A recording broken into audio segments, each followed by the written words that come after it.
national crisis on our hands. Well, at least that is what the left is saying. President-elect Donald Trump takes a phone call from the president of Taiwan, and the media goes insane. What they're saying and what it means. Straight ahead. That's right. And we traded him for 5 of the Taliban's worst. But this morning, Army deserter Bowe Bergdahl wants a taste of freedom himself. He's begging, of course, for a pardon. And he was the last best hope for the chairman of the Democratic Party.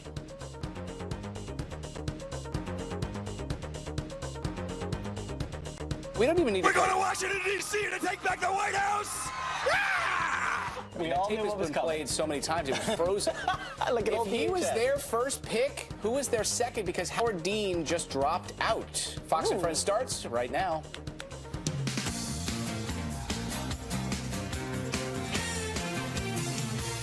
She's up all night for good fun. I'm up all night. It's only 6 in the morning. But I don't he's even know what excited. that was. He slipped a disc. Hey, good morning, everyone. Welcome into Fox and Friends on this Saturday morning. Abby, Pete, Clayton, nice to see all of you Good this to be morning. here today. Good to see you, too. All right, so let's dive into it. Last night I was with the kids at the zoo. You know, this little Christmas tree lighting thing, and they like decorate the whole zoo. And I got an alert sent to me on my watch from the New York Times app, as if this was breaking news. It was a huge story last night, enough that they would send me an alert on my watch that the world was about to end because how Trump's calls to world leaders is going to upset decades of diplomacy because of taking a phone call from Taiwan. Well, that's exactly right. So we've got a long relationship with China, with the island of Taiwan, which we've had strained relationships with. We have a one China policy. We can get into the details. We don't have to. But the reality is, Donald Trump took a phone call from the president of Taiwan, and she was newly elected and a little bit more independent-minded. And you know, as he has, he's entertaining world leaders as they come across. But if you listen to the media coverage of that conversation, Yeah, Pete, I thought you'd think the world was ending. I was just going to say, I thought the world was coming to an end. I was getting watch alerts. What the heck? I was at dinner with my parents last night, too, and I saw it was trending on Twitter. And you mentioned the New York Times headline. This is from Politico saying, Bull in a China shop. Trump risks diplomatic blow-up in Asia. L.A. Times. Did Trump just cause a diplomatic crisis over Taiwan? And then, of course, CNN. Trump risks showdown with China after call with Taiwan. And then Democrats, of course, jumping right on this. And Senator Chris Murphy tweeting this. What has happened in the last 48 hours is not a shift. These are major pivots in foreign policy without any plan. That's how wars start. But then Donald Trump defending all this. Look, he said, like, this was just a phone call. She called me to congratulate me on becoming the president of the United States. It was a simple, nice phone call. He said this, the president of Taiwan called me today to wish me congratulations on winning the presidency. And he also congratulated her on becoming the president. And he also noted in this second tweet that it's interesting how the U.S. sells Taiwan billions of dollars of military equipment, but I should not accept a congratulatory call. There's a tap dance on Taiwan. We have a relationship with China. China doesn't recognize Taiwan as an independent island. Taiwan wants more freedom from China. It's a lot. It's very complicated. But we defend their we've defended their sovereignty in the past. A guy like Chris Murphy, listen. He fancies himself a foreign policy intelligentsia, as does the New York Times and everyone. Listen, he's the president-elect. He's taking phone calls from foreign leaders. He's not going to start World War III. He's having a conversation with people that are reaching out to him, and now's the time to do it if you're going to have those conversations. Yeah, I think everyone spent a lot of time. I spent a lot of time living over in Beijing. Yeah. I think everyone needs to calm down because I think this is an example of what has played out over this entire campaign. The minute that Mr. Trump does something a little bit different than what we've seen in the past, which is also the reason why many people like Mr. Trump, they go in this frenzy and they make it sound like this world is coming to an end and we're starting World War III. Let me just clarify to everyone listening out there, we are not going to war. Nothing is probably going to happen from this. If anything, I think many people find this sort of thing refreshing from President-elect Donald Trump because you think about Taiwan and their values and how they're much more lined up with American values. That being said, he's not sworn in yet. I think once you get into office, you've got to get a better understanding of China-Taiwan relations because it is, as you mentioned, a very delicate balance. They're our #1 trading partner. You want to make sure. But he was critical of China throughout the entire campaign, so he's not afraid. I think the media wants to paint him as a little bit of a loose cannon.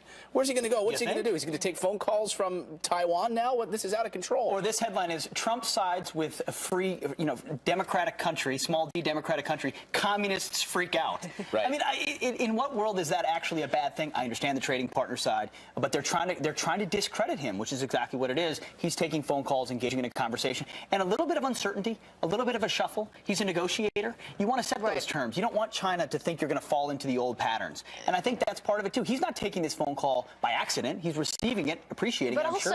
But he knows what he and his advisors know what they're doing. Also, what about when President Obama renewed relationships with Cuba? Do you remember that? Just recently? Was there this hysteria? No, I mean, the left I'm just was wondering, praising him for it. because I always try to put Mr. Trump in someone else's shoes, like a past president, and how the media responded to that to get a better sense of the hypocrisy. Okay. And You want to do that? Let's do that on this next story, because I great think this point. is interesting. And over the past few days, obviously, the Carrier story out of Indiana has made headlines. And I think it's interesting to watch how the left has responded to this story, because this is particularly the area where the left praised President Obama in sort of picking winners in jobs, right? He was Solyndra, yeah. picking different solar companies. And the left, I've seen over the past few days, has actually been praising President Trump, or President-elect Trump, for this move in the Carrier plants. But then you have people like Sarah Palin coming out, writing opinion pieces, slamming President-elect Trump for this move to trying to save jobs, saying that this is crony capitalism, that the government should not be in the business of picking winners and losers and these sort of backroom deals. Well, President-elect Trump is at it again with another company this morning. No, listen, you can make arguments both ways, and people have. But the reality is Donald Trump became president-elect, made phone calls, and Carrier is keeping jobs here. And people like that, want that. They want those jobs here. He tweeted yesterday about another company in Indiana, Right. which is about a mile down the road from Carrier. It's called Rexnord. And he said this of Rexnord, and I believe they manufacture rollerball bearings or bearings, of Indiana, is moving to Mexico and rather viciously firing all of its 300 workers. This is happening all over our country. No more. So he hasn't talked more about what that's going to mean, but the signal is still clear. And That's right. We're going to change the policies, and I will intervene individually with companies to make sure that they stay here. And to the American worker, to the people that elected him, Well, that's music to their ears. and these 1,100 Carrier employees, of course, I mean, it's like Christmas for them, right? I mean, this is... They thought they don't were have to- losing their jobs. They don't have to worry about losing their jobs and know how they're going to be able to put presents under the Christmas tree this year during the holiday season. But it is interesting to see what sort of deals. Is the president-elect going to be doing this all over the country individually with different companies? Again, you had Sarah Palin coming out saying this is not the government's job to Right. be picking winners and losers. You're going to go to this individual Well, it's company. going to have to figure out the best balance there, because you want, most importantly, you want to incentivize these companies to keep their jobs here. You don't want to threaten. You don't want to get in the business of threatening. But how? Because when you look at the company that runs Carrier, they have defense contracts. So hey, if you're going to move these 1,100 jobs to Mexico, well, you know that defense contract that you were going to be receiving millions of dollars in. But see, what Trump is siding on the side of is business, not regulations. So what you had with Obama before was ideological interest on climate change and regulatory interest that he was focused. It wasn't a pro-business agenda, and he was shoehorning things. Whereas Trump's trying to say, I just want to open it up and make it competitive. I want to make sure Rexnord and Carrier have a competitive environment, so they don't go to Mexico where they pay $2.50 an hour instead of here. So he's going to change that in the long term, but in the short term, he's trying to stem the tide of companies. But to what he was tweeting about, I mean, what we're faced with today are lost jobs. You think about from 2000, we've lost 5 million manufacturing jobs. That's because they've gone overseas. Also, because of robots that are taking over a lot of jobs that people have done for years and years. That's going to be one of Mr. Trump's biggest challenges going forward, is how do you convince these companies to keep these jobs right here at home? And if Apple wants to shift manufacturing back to the United States, and will it be robots, not humans there? So it'll be an interesting battle. So this is a political debate. It will continue. And there's obviously another side of this argument, which are the Democrats, and which traditionally fancy themselves the party of the working man. But they're in disarray themselves. Oh, they are? Really? Oh. You didn't get the headline? Well, you have donors that are basically saying, wait a second, we don't know where to put our money right now. You're asking us now to help rebuild a party that, you guys totally let us down. That's right. Howard Dean has now dropped his bid. I think the Democrats thought that Howard Dean was going to be the knight going to ride in on the back of a horse. If that's your white knight. Well, he's saying they need to start from the bottom. Yeah, he's saying, you know what, you got to get rid of these top guys. Right, we've hit rock bottom as a party. You've got to get someone that can build it up from a grassroots level, which I think he's right about that, because that's where they got it all wrong in this last campaign, was the grassroots level. Of course. No, they've hit rock bottom. He's hit rock bottom because he dropped out himself. And their number two in Keith Ellison is now under question, very much so, for comments he's made, anti-Semitic comments that he's made about Israel and the conspiracy that they're controlling our foreign policy. We're going to get into that a little bit more in the show. Well, he's a far-left hardliner who's been associated with far-left groups, including anti-Semitic groups, made comments about having a segregated state in the South in the past. And as a Minnesotan, I'm familiar with Keith Ellison. The guy is on the fringes and associates with some, shall we say, interesting groups. They need to start fresh. Yeah, that's not a fresh start. Yeah, I think you're right about that. Always better to start fresh. Let us know your thoughts on all of these things we've been talking about this morning. Friends at FoxNews.com. We're going to have a great debate about it later in the show. A lot of news going on this morning. We do have some other headlines to get to, beginning with a Fox News alert. And this is a sad story. A horrific bus crash in Texas, smashing into an 18-wheeler, sending at least 8 high school cheerleaders to the hospital. They were returning home from a football game in West Texas, and 2 of those teens now in critical condition, 2 others in serious condition. condition. Texas state troopers are on the scene right now trying to figure out what exactly went wrong. We'll keep a close eye on that one. And we traded him for 5 of the Taliban's worst, but now disgraced Army deserter Bo Bergdahl wants his own taste of freedom. Bergdahl asking President Obama for a full pardon before he leaves office. That request part of a letter thanking the president for rescuing him through that very controversial prisoner swap. Bergdahl faces life in prison for abandoning his post in Afghanistan. His twice-delayed court-martial is set for May 15th. And election officials in Michigan will start recounting votes as early as Tuesday. And this despite President-elect Donald Trump filing a lawsuit to block the challenge spearheaded by Green Party candidate Jill Stein. But the election board was deadlocked on his request, allowing the recount to move forward. Recounting votes in Michigan, Wisconsin, and Pennsylvania will cost taxpayers millions of dollars. Well, cheers to this for a Christmas tree. More than 400 kegs stacked 26 feet into the air, lighting up the sky in Rochester, New York. The Genesee Brewery has been making the aluminum tree outside of their brew house for years now. And this time, they even added an extra 1,500 feet of lights, cinching the light show to Christmas carols. Hundreds gathered in the cold to check out the lighting and enjoy the brew house's new barrel-aged beer last night. Wow. The tree just got 10 feet higher. Rick celebrates that every year. That's where you don't go to the Rockefeller one, you go to the beer one. I was actually wondering if, like, tomorrow I could have, like, an on-location hit. Ooh, let's think about that. I just approved it. You did. Producers, you heard it. You heard it. I'll sample for you all morning long. All right, so, Clayton, I know you're obsessed with meteorological seasons, as I am. So meteorological winter began on December 1st. Winter really hasn't hit the U.S. yet. All the cold air has still been bottled way up towards the north, Alaska, -6 in Fairbanks. But get ready. That air is going to come down here, and we're going to start to see our first big batch of really cold air across the western U.S. over the next couple of days. Here's your current temperatures. Cold out west, but nothing that's that bad. Watch what happens this week. We're going to go start Monday, Tuesday, Wednesday. You get the idea. The cold air comes in. This isn't record-breaking cold, but it is certainly the first cold that we've had this year, and we're even going to see at night, I think, some low temperatures down across the deep south and into Florida that are below freezing. A lot of rain today across parts of Texas. We might even see some flooding with this. Snow back across the northern side of this, and get ready. Much of the deep south needs more rain. Had all this rain this week, guys, with those tornadoes and the beneficial rain for the fires. Maybe another 3 inches for some of that fire-prone area this week, which is good news. Wow. It's good to have you back in studio, not out there holding balloons or something. Or going off the side of a building. Like I super agree. You've been a busy man. Yeah. Thanks. Good stuff, Rick. All right, well, General James Mattis will be the man in charge of the Pentagon as Secretary of Defense, but who's going to lead the State Department? Is it going to be Rudy, Petraeus, Corker, Romney, or maybe someone else? Our next guest, who worked on President Bush's White House, has the inside scoop on that. And flag fury, overtaking a college campus after it took down. As our Secretary of Defense. In true fashion, that was President-elect Donald Trump announcing General James Mattis as the man to lead the Pentagon the other night. But his decision on who will lead the State Department yet to be made. So who could it be? Here with insight on potential picks, Republican strategist and Fox News contributor Mercedes Schlapp. Nice to see you this morning, Mercedes. Morning. Good morning. All right, so let's dive into it. Who do you think will be at the top of the State Department list? That is the. Can I just say that has to be the $1 million question of the year? You don't have the so answer? Whoever can That's answer why we that, put you today. I'm telling you, it's going to be. It's been a fascinating, what I call almost suspenseful decision-making process coming out of the Trump Tower for the Secretary of State. You know, I do believe that John Bolton actually would be a very solid pick for Donald Trump. He has experience as a diplomat, worked within the State Department as well as the United Nations, and I also think he has a very clear understanding of America first in terms of national security. With that being said, you know, Rudy Giuliani obviously is in a very solid position to get the slot because he has been a Trump loyalist. I think, though, he does come with a bit of baggage, as does General Petraeus.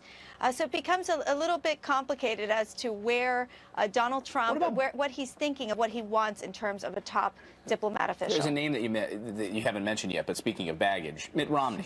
Where does he fit into all of this? The intrigue about these dinners where he's sitting there eating lobster puffs. Like this picture, he looked totally bewildered in this picture. What is going on here with Romney? Well, we lost audio. You know, She didn't want to talk about Romney. But you bring up a good point, and there's been criticism over Mitt Romney, not just because he basically called Mr. Trump a con artist and hit on his character, but also because of their foreign policy differences. I think we have Mercedes back with us. We got the satellite back, Mercedes. We're There you asking are. about Romney. It was the Russians, I tell you. The Russians took me off the. So what do you make of that? On Romney, you know, I find that there's parts of it in terms from the public standpoint. For example, the grassroots, those who have been Trump loyalists, have sent a clear message to Mr. Trump saying, we don't want Romney as Secretary of State. He insulted you. He was obviously one of your most outspoken critics in the campaign trail. But what I have seen and what I've enjoyed seeing in this process is the fact that Trump has taken the time to meet with Romney, to have that discussion. And I think that has actually been a positive step in helping to heal the party, the Republican Party. Just quickly, what are the chances that there may be some in the mix that we don't even know yet? You know, it's interesting. We just heard the name of Rex Tillerson, who is the CEO of Exxon, as being a potential dark horse. I think that's unlikely. I think the names that you're seeing are possibly would be the picks. All right, Mercedes Schlapp, thanks so much for joining us this morning. Thank you. All eyes on the State Department. All right, when it comes to immigration, Democrats have praised the background check system, but what if we told you it was never turned on? And a major clash between the Clinton and the Trump campaigns as the Clinton camp accuses its challengers of winning on white supremacy. Did Democrats learn anything from the election? A fair and balanced debate is coming up. Singing, we will rock you. 25 minutes now after the hour. Back with some quick headlines. Could the deaths of 13 people killed in the Tennessee wildfires been prevented?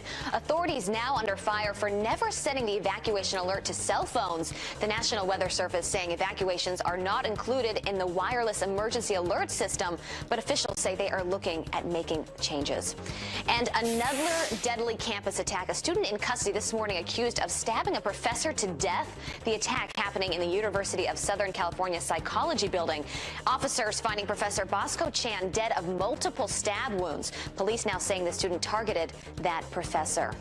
Pete, over to you. That story. All right, a campaign clash in the post-election between Clinton Communications Director Jen Palmieri and Trump campaign manager Kellyanne Conway. I would rather lose than win the way you guys did. No, you wouldn't. Do you think I ran a campaign where white supremacists had a platform? You gonna look me in the face and tell me that? I did. Kellyanne really? did. Do you think you could have just had a decent message for the white working class voters? Do you think this woman who has nothing in common with anybody? How about it's Hillary Clinton? She doesn't connect with people. How about they have nothing in common with her? Well, is that just proof that Democrats don't want to accept the real reason that they lost the election? Here to debate for a fair and balanced debate is Trump supporter Brunel Donald Che and 2008 campaign advisor and Fox News contributor Jimmu Green. Good morning to both of you. Brunel, I want to go to you first. Good morning, have they not learned? Good morning, and God bless you as well. Have they not learned the lessons of this election, or are they, are they going to go on in perpetuity blaming it on race? They have not learned the lesson. Donald J. Trump, our president-elect, and Mike Pence, our vice president-elect, ran on a campaign of bringing Americans together. They ran on a campaign of America first, and that is why they won. They did not divide us up as we have been divided up in the last 8 years. They got the votes of different genders, different races, different creeds, different religions, and they did so by talking about the things that make Americans, think. The economy, education, build that wall, Second Amendment, NAFTA deals, all the things that if you're an American, you're concerned about. And so had the Democratic Party spoken to Americans about the issues that we are concerned about, Hillary Clinton might be the one going in on January 2017. And not Donald J. Trump, our president-elect. Jimmu, we heard that they were Trump supporters were a basket of deplorables who were every ism in the book. It sounds like that's exactly what the Clinton camp thought as well. Well, this was a post-election assessment that is done every year at Harvard. I think it makes perfect sense for people who gave 2 years of their life and more years probably for many of them to an effort that actually had more voters vote for their candidate than the person who won. Around 2.5 million, I think, is where we're at. Well, in the wrong places, right now. but sure, yes. But it makes perfect sense for them to still be passionate about the issues that they thought weren't covered or how they were covered. what we need to do right now is move forward as a country that is not divided, and that's where I agree with Brunel. I mean, passion is one thing. Passion is one thing, but is there no introspection? Is there no reflection that, hey, maybe we had a flawed candidate or a flawed approach, or we weren't talking on the issues? Instead, they're blaming the other side of racism. No introspection at all? I think there's a lot of introspection that's going on and should go on both sides, should go on within the media. But when it comes to assessing what we just went through with the 2016 presidential election, it would be completely flawed to negate the impact of white supremacy. Okay, so Brunel, if I may respond to that, please. What I would say is this. Steve Bannon is a patriot. He is an American citizen who saw our jobs going overseas, leaving our country. He saw that Americans were being mistreated, treated like second-class citizens in our country, and he got on board the Trump train. The same reason I got on board the Trump train. I wanted to put America first. So did Steve Bannon, okay? The only party that I believe that he is concerned with as a nationalist is the TPCC party. Tired of politicians, corruption, and classism. If that makes him a racist, if that makes me a racist, then sign me up. But Americans, we're tired of the dividing. We're tired of the hurt. We want to heal, and that's what we're going to do under our Vice President-elect and our President-elect Donald J. Trump. We're going to move forward in the future as Americans, as a nation, healing. Jamil, we only have a couple of seconds here, but how would you respond to that? She's saying we're appealing to the common values and virtues. That's not racism. Yes. Look, no. I mean, it's hard to respond to a diatribe like that. The reality is, it's easy when you're a patriot. It's easy when you love this country. We had white supremacists more engaged in this president election than we've seen in our lifetime. That's a fact. Now, do we need to move on from that? Of course. As Democrats, do we have to assess how we can better communicate our message? It was very difficult to get any sort of message out in the atmosphere where Donald Trump sucked up all the oxygen. Well, that's the reality. That's not what we should be talking about this morning, though. I think we should be talking about how we move forward responsibly. And unfortunately, we're not seeing that level of responsible we're gonna have to leave it right there. Jamil and Brunel, thank you very much. God bless you and God bless America. God bless you both, and God bless America. Amen. Indeed. Thank you very much. Thanks for joining us this morning. Oh, God. All right. Thank you for having us. You can say the New York Times was a little biased during the election season. You know, we just talked about bias in coverage. Maybe there was an organ of the media that was a little bit biased toward Hillary Clinton, and it's called the New York Times. And our friend Tucker Carlson just confronted their editor about it. Democrats, students, and foreign allies face the reality of a Trump presidency. Now, if you substituted Trump presidency with, I don't know, terminal cancer diagnosis, it would not change the meaning of this.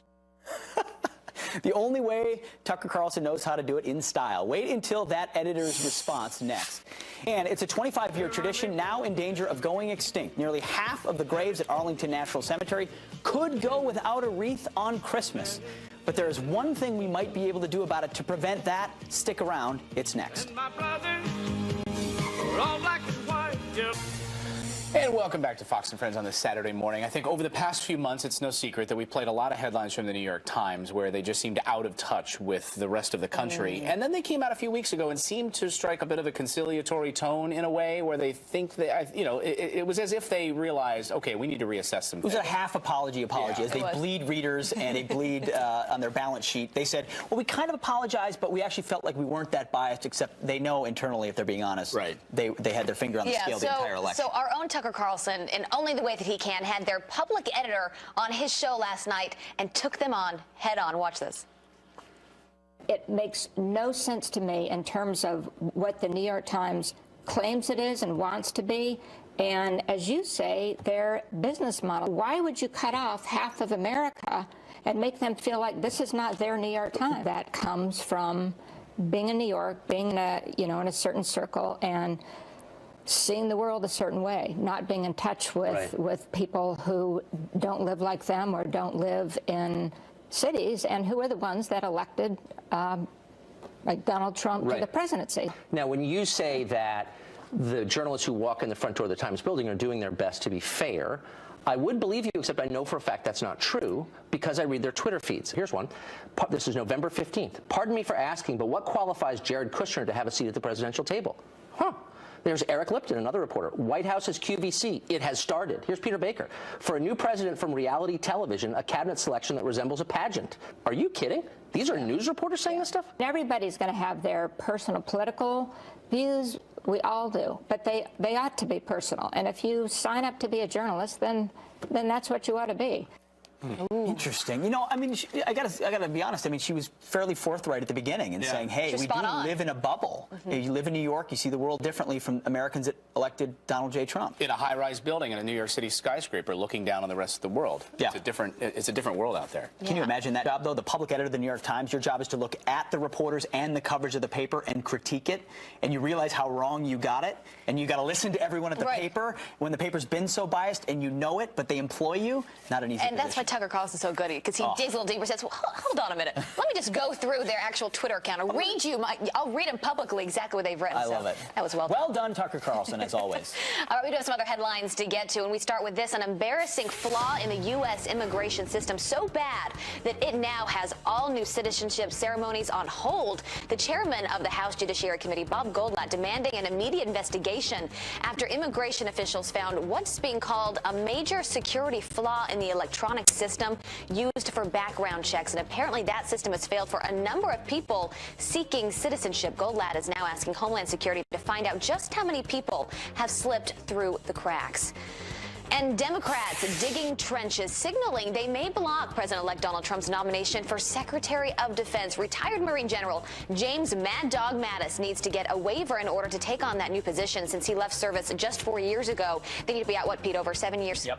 So Senator Kristen Gillibrand says the Dems are ready for a fight on this. 8 Democrats would need to join the Republicans to reach the threshold of 60 to approve of that pick.